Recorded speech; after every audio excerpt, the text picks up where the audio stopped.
On any given day in the United States, there's 165 cruise ships, whether it be lake or river or actual cruise ships going up and down the coast or around the edges or international, that are available to be cruised on. Many of them are specific child, like Disney. That's really best for, although a lot of adults like it, it's really best for kids.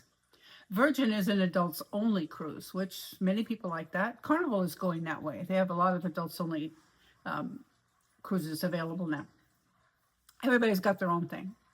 This last week, I came off of the Carnival Radiance. And as you may know, I am going to be living on cruise ships exclusively and coming off of land living. And I'm out doing my reconnaissance. I need to know what's going on out there, make sure that I've signed on for the right thing. So we did a 5-day Los Angeles to Cabo San Lucas with a stop in Ensenada. And I have some pros and cons I'd like to talk about, or positives and opportunity, and then versus opportunities for improvement. The first one was the absolute best crew, number one, best crew I've ever come across, whether in an airplane or in a cruise ship or any other kind of vacation that I've had. Into it, I know they were tired. I know they've been there for 9 months or they've signed on for 9 months and they want to go home and see their family. And I understand that. But can you imagine seeing 3,000 new people every week? It would get wearing after a while. But not these folks, not this cruise. It was really good. There to help you, smile on their face, joking around. It was good. It was very relaxing. And we appreciate that. Difficult job. Most of us wouldn't do it, but we appreciate them. Second thing, and I think it was more luck of the draw, those that were cruising, excellent folks. They came from all over the place, all over the United States, Phoenix and Utah and Chicago, all the East Coast. Some came from China. Some came from as far as England to do many of them came from quite a distance away. Europe, East Coast, New York, Florida. You'd say, why did you come all the way here from Florida? Well, they want a different view. Utah, from all over the place, and just a great group of folks. No trouble, no drunkards hanging out in the hallway. Not that I wasn't disappointed or expecting that, but there weren't any, so it was appreciated. A lot of East Coast high school and college kids that were on spring break, and a lot of families. It was really good.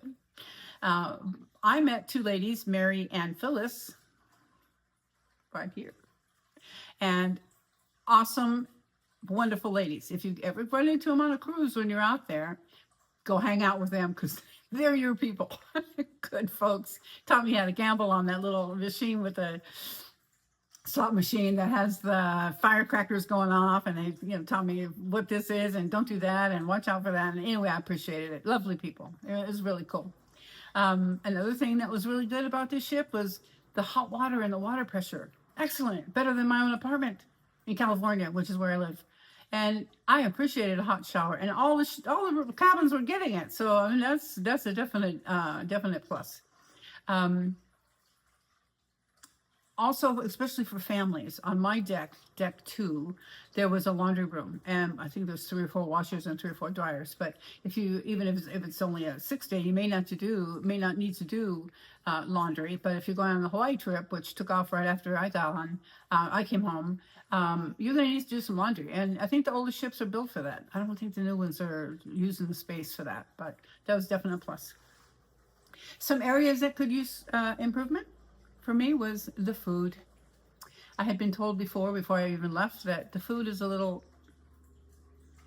a lot of room for improvement. Most of the food that I had was lukewarm, and it was just like rushed out. In a Carnival, you need to step that one up. So, because I mean the other Carnival ships weren't like that. So, I have to say that was a problem. Another thing was the entertainment, the shows, and things for, like adult people to do. There was a lot of beer pong and beanbag toss, which is fine. People like to do that.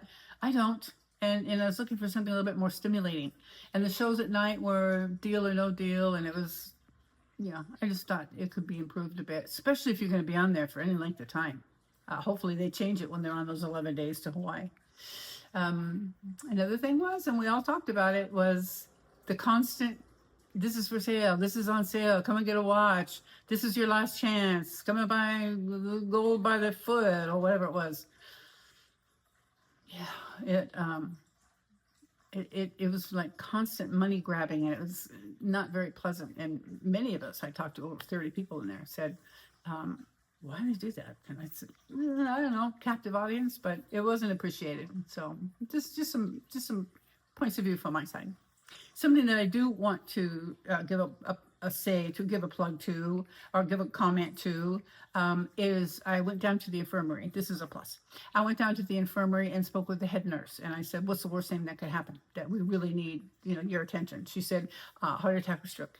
So okay, let's not have that. But if you're over 50, I'm going to do another video about that. You need to have insurance that covers, they call it evacuation from a ship. So if you were cruising off the coast of Jamaica somewhere, and God forbid you should have something that serious, so they have to pay the helicopter to come out and get you and then put you in a hospital and hopefully get you home. That's $85,000 plus. And if your insurance, it doesn't specifically say that, that's going to be on you. So we'll talk about that in my next video. But anyway, thanks for joining me. Bye.